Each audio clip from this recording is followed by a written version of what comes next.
27 AC input 220 volt. বিভিন্ন machine ও mechanical কাজে timer অতি গুরুত্বপূর্ণ একটি মডিউল। নির্দিষ্ট কিছু জায়গা ছাড়া অন্য কোথা থেকে এই টাইমার সংগ্রহ করা যায় না।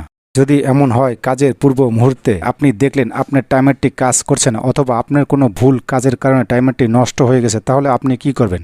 দর্শক, আপনি যদি চেষ্টা করেন তাহলে আপনি চাইলে নিজেই এই টাইমারটি ঠিক করতে পারবেন। কিছু সময় এমন হয় যে লাখ টাকা খরচ করলেও এর একটি টাইমার সংগ্রহ করা সম্ভব নয়। তাই আপনাদেরকে আজকে দেখাবো, যদি কোনো কারণে টাইমার ডিস্টার্ব দেয় তাহলে আপনি কিভাবে এটি মেরামত করতে পারেন তার একটি বেসিক ধারণা। আমার এই টাইমারটি আমারই ভুল সংযোগের কারণে নষ্ট হয়েছে, কারণ আমি এখানে 220 সংযোগের জায়গায় 440 সংযোগ দিয়ে ফেলেছিলাম। এখন এই মুহূর্তে আমার এই ধরনের টাইমার সংগ্রহ করা সম্ভব নয়, তাই নিজে নিজে ঠিক করব এবং আপনাকেও দেখাবো, আপনিও চাইলে মেরামত করে নিতে পারবেন।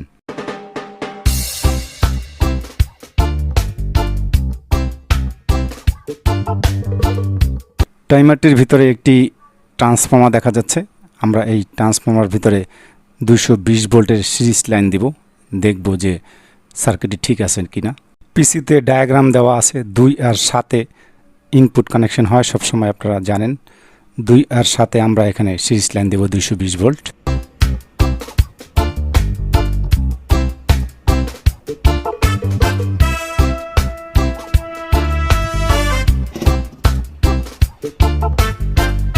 সার্কিটটি সক্রিয় আছে বলে মনে হচ্ছে এবং ডিলেটাও চেক করে নিলাম। ডিলেটাও কাজ করতেছে।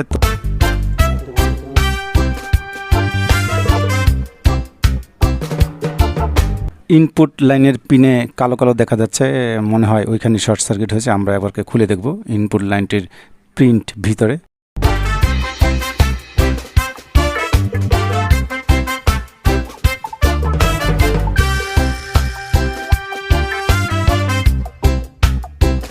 যা সন্দেহ করেছিলাম তাই ঘটেছে। ইনপুট লাইনগুলো পুড়ে গেছে। এখানে প্রিন্টগুলো এখন আমরা ঘষে পরিষ্কার করে আবার তার জোড়া দিয়ে দিব, তাহলে এটা সঠিকভাবে কাজ করবে।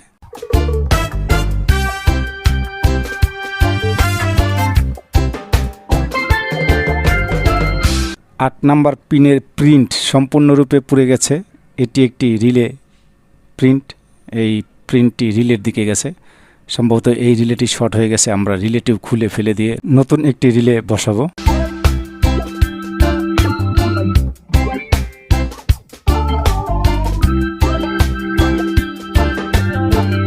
পুড়ে যাওয়া প্রিন্টের উপরে জাম্পার বসিয়ে নিলাম লাইনটি সক্রিয় রাখার জন্য। দুটি পিসিকে একসাথে জুড়ে দিলাম। কাজ মোটামুটি শেষ। এবার পরীক্ষা করার পালা।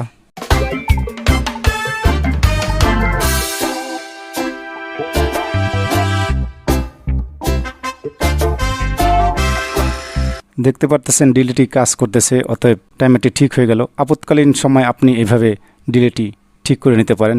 তো দর্শক, আমি আমার মতন করে চেষ্টা করেছি। আপনি চাইলে এভাবে আপনার নষ্ট হয়ে যাওয়া ডিলেটি মেরামত করে নিতে পারেন। ভিডিওটি ভালো লাগলে লাইক দিন, শেয়ার করুন। এছাড়া আপনি যদি এ ধরনের টেকনিক্যাল সংক্রান্ত ভিডিও দেখতে চান, সাবস্ক্রাইব করে আমাদের সাথে থেকে যেতে পারেন। বিদায়, ভালো থাকুন, আল্লাহ হাফেজ।